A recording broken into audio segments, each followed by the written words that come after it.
ओम। मेरे प्रिय आत्मन, मेरे आध्यात्मिक यात्रा में चलने वाले मेरे साथी, जो हम कर्म के विषय में, कर्मयोग और इसके विषय में, जो एक्शन के विषय में तो हमारी अलग वीडियो बन चुकी थी।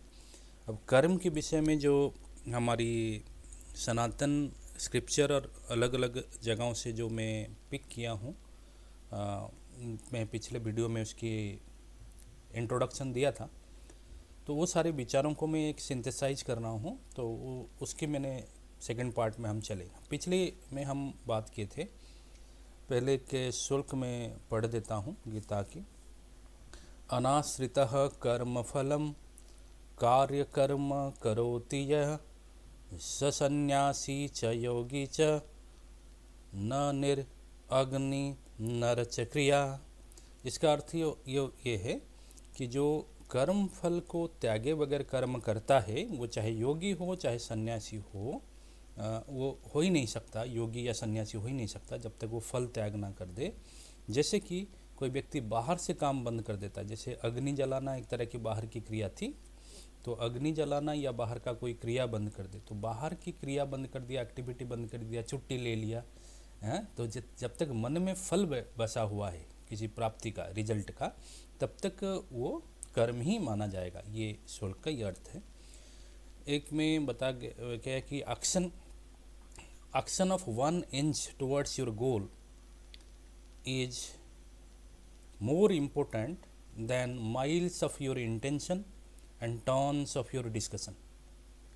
यानी कि काम के प्रति, गोल के लक्ष्य के प्रति 1 इंच भी मान लो आपका एक्शन होता है, क्रिया होता है। जितना भी डिस्कशन आप घंटों भर कर लो, चर्चाएं कर लो, इंटेंशन आपका बहुत बढ़िया हो, सपना आपको बहुत बहुत बढ़िया, बड़ा बड़ा सपने हो जीवन की या समाज के लिए, किसी के लिए, लेकिन मान लो आपने 1 इंच भी नहीं चला गोल के प्रति, तो फिर वो सारा कुछ बेकार है।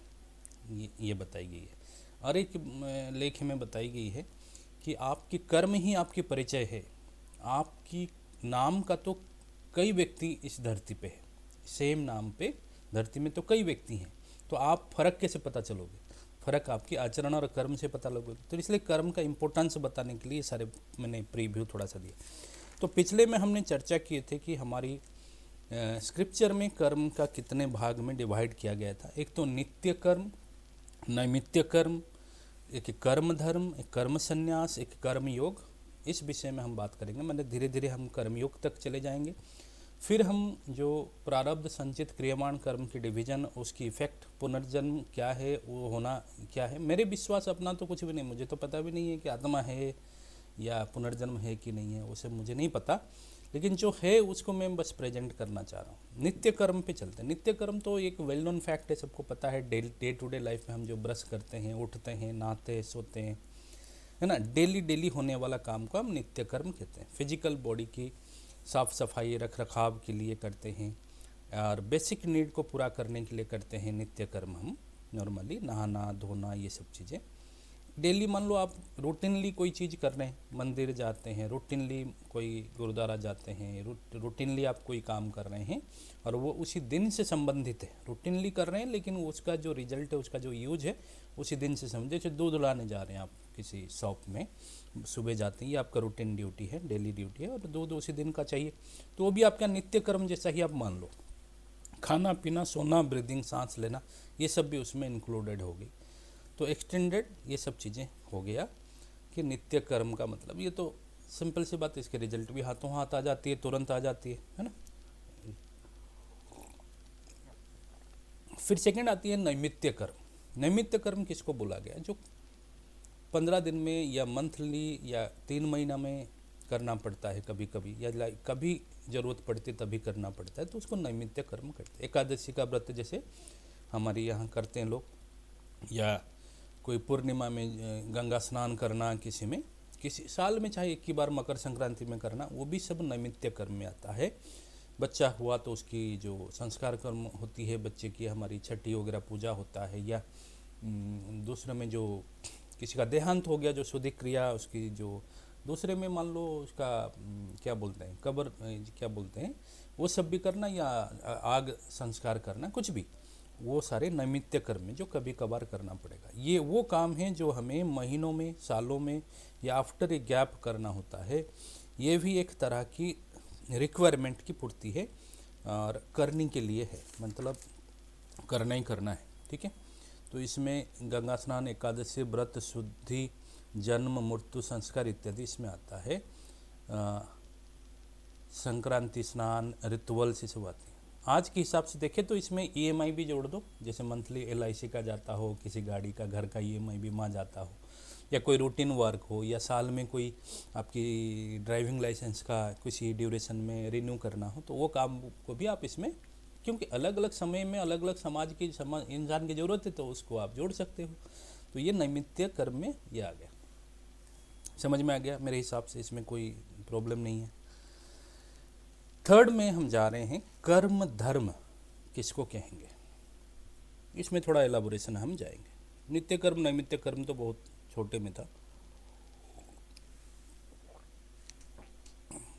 कर्म धर्म ऐसा कर्म है जिसमें कोई व्यक्ति सच्ची मोरल रास्ते में, जिसको कहते हैं ना सच्चाई के रास्ते में, ट्रुथफुल रास्ते में जाकर कमाई करे, अपना रोजी रोटी के लिए काम करे। जैसे हम सब अपने फैमिली की फाइनेंशियल ज़रूरत, रोजी रोटी, घर पूरा करने के लिए, मेडिसिन, दवाई, कपड़े, बच्चों को पढ़ाना, ये सब के लिए एक व्यक्ति करप्शन ना करे, सच्ची, जो जिसको मोरल वे बोला गया है, जो जिसको मोरल वे, तो चाहे कम्युनिज्म के आम समाज के जो भगवान को, किसी गॉड को, क्रिएटर को माने या ना माने, मानने वालों का भी मोरालिटी के जो पैमाना होगा, या नहीं मानने वाले का भी जो एथिस्ट की जो पैमाना होगा, उन सब जो मोरालिटी के पैमाने में जाकर, यानी कि सद कर्म करते हुए, बिना किसी को दुखी, जियो और जीने दो के प्रिंसिपल को अपनाते हुए अपने जो कमाई करना है टैक्स भर के, तो इसके अंदर पद प्रतिष्ठा,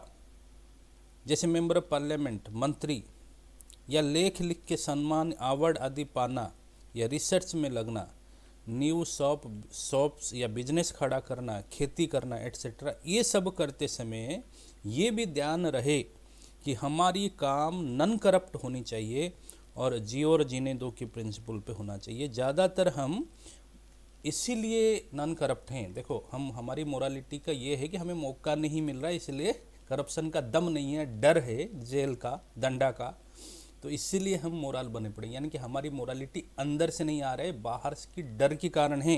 तो वो सच्ची मोरालिटी नहीं है कि आपको मौका नहीं मिला है इसलिए आपको, ये मैंने मतलब मैं मेरे सबके लिए कह रहा हूँ, कि किसी व्यक्ति के लिए नहीं, आप इसको अपने ऊपर मत लीजिएगा। बात यह है कि मौका नहीं मिल रहा है इसीलिए हम लोग मोरल बने पड़े हैं। उस मोरालिटी का पैमाने की बात चर्चा में हम नहीं कह रहा हूँ, मैं नहीं कह रहा हूँ। किसी दुकानदार ने गलती से हिसाब जोड़ते समय 10-50 रुपया गलती से आपको दे दिया और आप उसको लेके आ गए, तो ये इमोरल एक्ट है। जहाँ मौका मिला हम ले लेते हैं। करोड़ों रुपया होते हुए भी रास्ते में 10 रुपया 5 रुपया पड़े मिल जाए तो हम उसको क्या करते हैं, उठा लेते हैं। मेरे बचपन में हमारे वहाँ एक तरह की व्यवस्था मेरे मम्मी और इन घर में है कि बाहर से किसी का भी कोई पैसा कितना भी मूल्य का मिल जाए तो हम उसको घर के मंदिर में रखते थे। बोलते थे हम घर की अपने पर्सनल यूज में नहीं रखना है, भगवान को देना है, यानी कि घर के मंदिर में रखना है। और तुरंत उसका जब दिन पड़ेगा मंदिर का, मेन मंदिर जो 2-3 गाँव में एक होती है, शिवालय या जो भी मंदिर, तो उसमें दान दे देना है।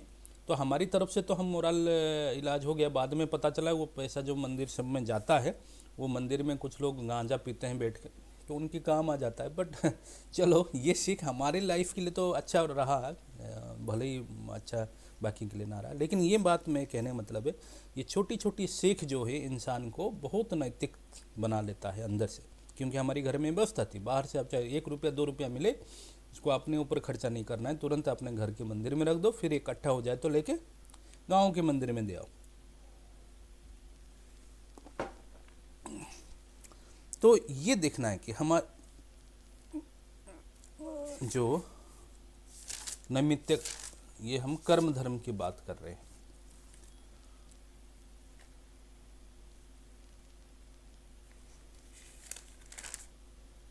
कर्म धर्म, तो इसीलिए हर कर्म करते समय अपनी अंदर को टटोलना है कि ये जो मोरालिटी हम कर रहे हैं वो हम इसलिए तो नहीं कर रहे हैं कि मौका मिला नहीं है करप्शन करने का, या दम नहीं है, या डर नहीं, डर की वजह से। तो उसको झांकना हमारी अपनी पर्सनल ड्यूटीज है काम करते समय। तो वो सब काम कर, आपकी मन की दशा सिर्फ आपको पता है होता है, क्योंकि सारे कर्म एक्चुअली मन में ही घटित होती है। जितने सारे आप बाहर से देख रहे हैं ना, ब्रिज, सड़क, रोड, सब चीज़ किसी ना किसी आर्किटेक्ट मन से ही पहले पैदा करता है। तो इसलिए सारे कर्म मन से घटित होती है। बाहर फिजिकल रूप से वो प्रकाशित हो या कई बार ना हो, तो काम मन में ही पहले घटित होती है।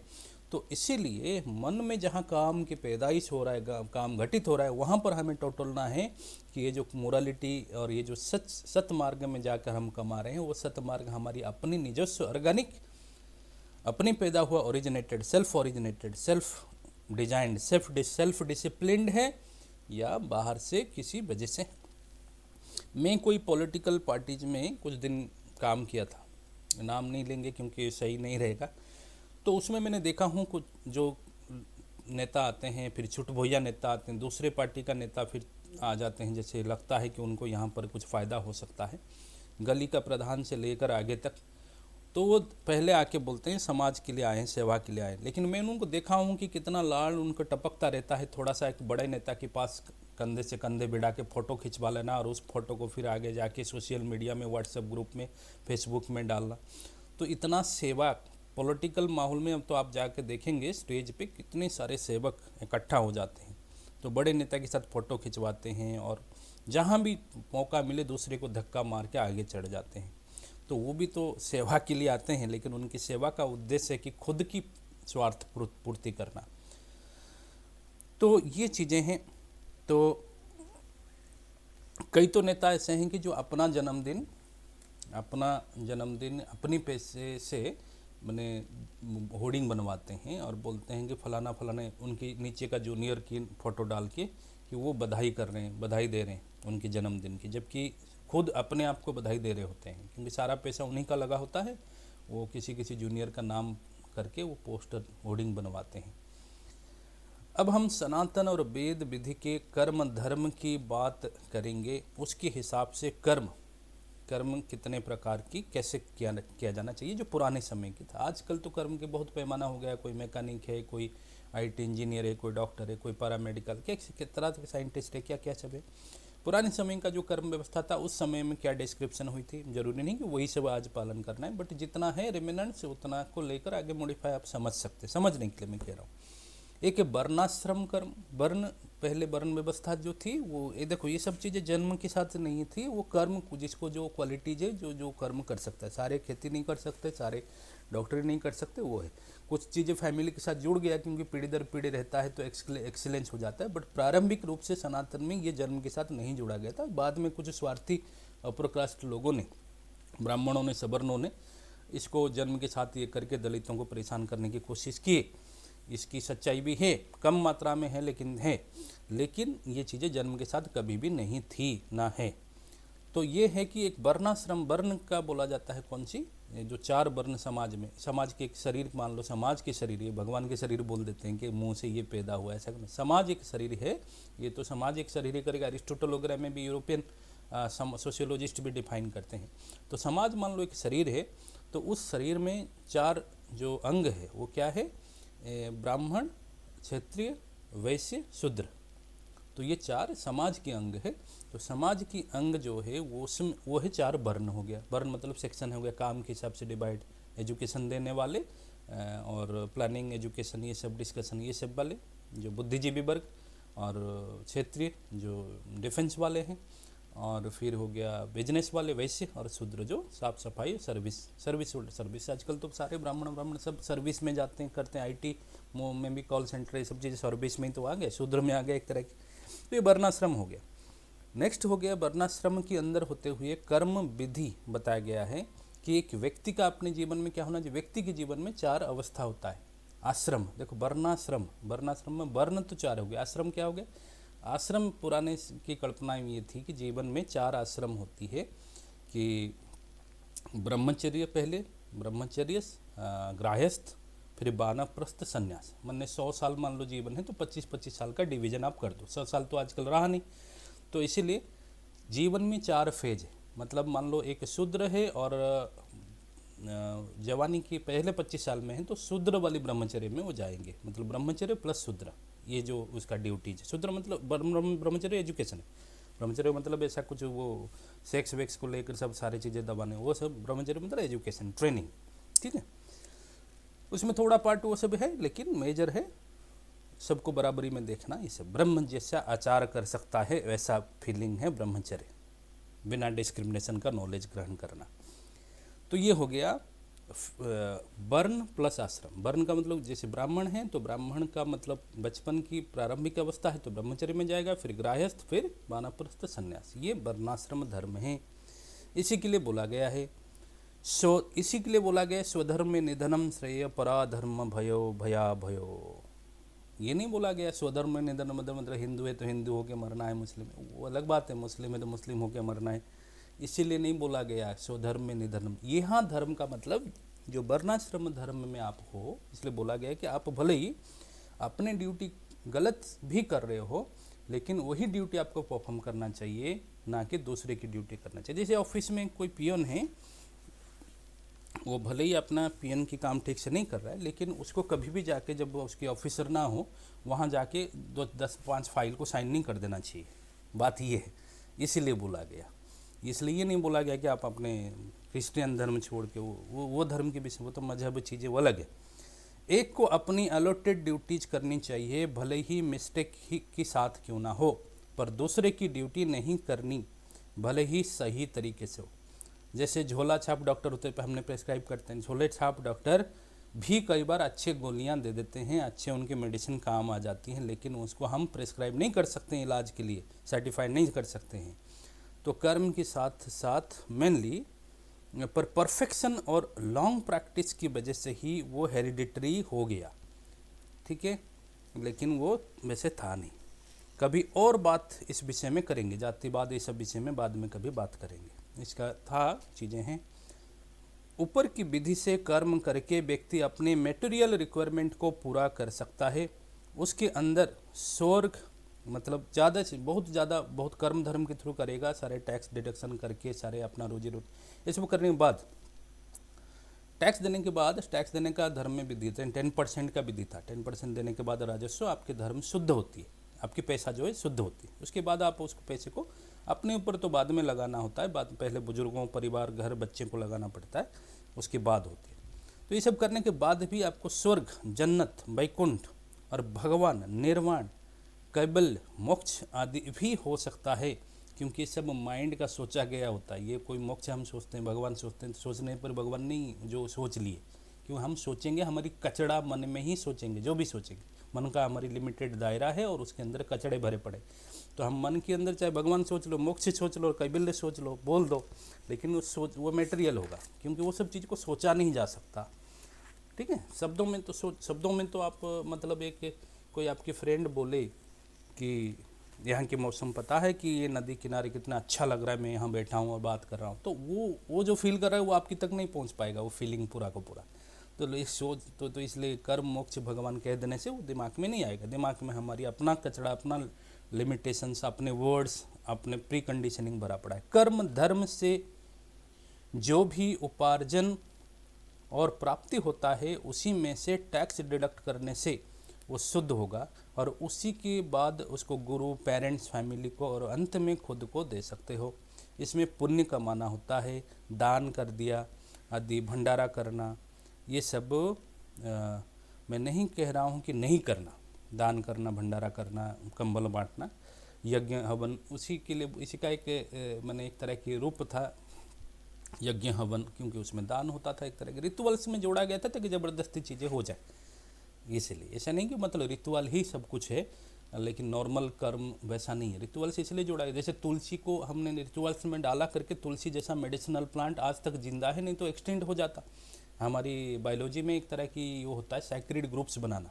तो सैक्रेड ग्रुप्स में आम लोग इन्वायरमेंट को अच्छे से प्रोटेक्ट कर पाते हैं दैन साइंटिफिक अप्रोच, क्योंकि आम लोगों को दिमाग में मान लो आप इसको पवित्र मान लोगे ना, एक पहाड़ी को, जंगल को, नदी को, तो ज़्यादा बचाएंगे। बाद में इसका दिक्कत भी आती है, लोग नदी को पवित्र मानने के चक्कर में नदी में ही प्लास्टिक डाल डाल के गंदा करना शुरू कर देते हैं, वो चीज़ें हैं। लेकिन इसका इसीलिए पर्पस के लिए बनाई गई थी यज्ञ वगैरह।